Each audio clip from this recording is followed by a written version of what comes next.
You got a problem?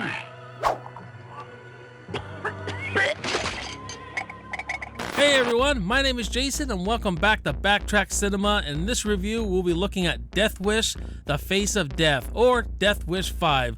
So get a drink, get some popcorn, and let's talk about Death Wish 5.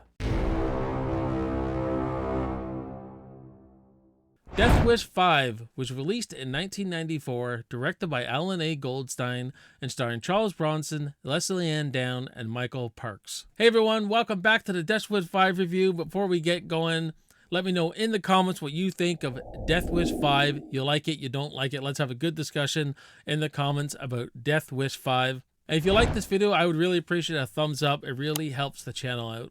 So it's been about 7 years since we've last seen a Death Wish film with Death Wish 4. 1994 now. We're in the early 90s, where action movies have changed a bit. It's not like this, like they were in the 80s. This movie looks really low budget. It looks made for TV. And I would think this would be the worst on a lot of people's Death Wish ranking. It's a revenge flick that's still serviceable, that I think you'll still have a fairly decent time with. So when Paul Kersey is back at working vigilante justice when his fiancée Olivia has her business threatened by mobsters. We find Paul Kersey now, he's been in this witness protection program for a while.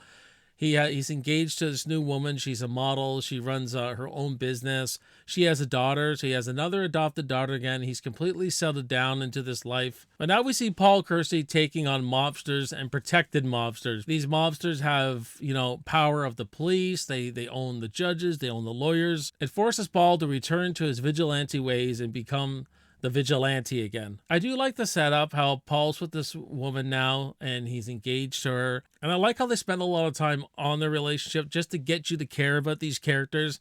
And I think they do a decent job with that. But the more she tries to get away from her ex-husband, the worse it gets. They end up killing her. Paul tries to do the civilized thing at first. He tries to use the law. He tries to use a lawyer he had. He tries everything. But when she ends up getting killed, that was the last straw. And that's where he goes into judge, jury, and executioner again. Now, Charles Bronson's still good in this, although I feel like he looks a little worn down, but he was up in years by the time this movie was made. He was getting pretty old at this point. So it kind of seems like he's cashing it in, and he probably was. I don't know. I'm sure him being in it ate up a lot of the budget. But watching Paul take out the mobsters, this is what we come for. The way he sets them up and the way he takes them out. It's always a good time. We get a guy who chokes on a freaking cannoli. We get an exploding soccer ball.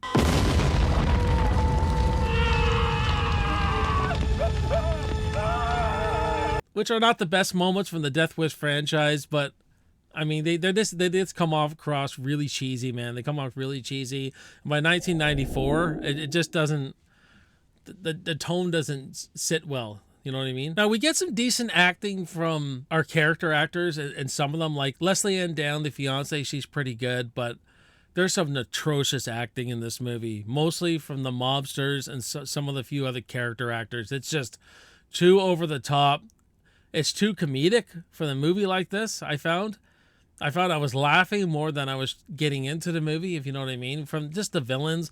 And again, with this franchise, the villains are terrible again. They try to give you more character with the villains, but these villains are terrible. The stunts and the action work just look very low budget. I don't feel like that it's executed well. Very made for TV, like I said, like a very made for TV kind of look. So very weak dialogue, especially with all the scenes with villains and stuff. The dialogue is very weak. It's very filler.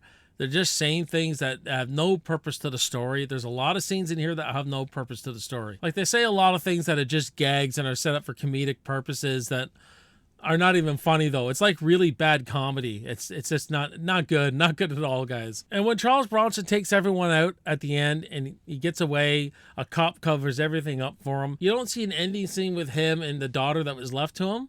Like, I feel like they should have capped the movie off with a conversation or something with them. But it's just like Paul Kersey walks off and says, "If you ever need help, Lieutenant, just give me a call." Like, riding off into the sunset. It's not the greatest way to end this franchise. It wasn't the greatest movie to end this franchise. So I'm going to give Death Wish 5, The Face of Death, a C. It's a cold day in cinema. And if you like this video, please subscribe to the channel. And if you like Death Wish reviews, check out my other Death Wish reviews down below. I'll link them down below there. My name is Jason. You are watching Backtrack Cinema. I will see you in the next video, and I will see you in the movies, man. Cheers.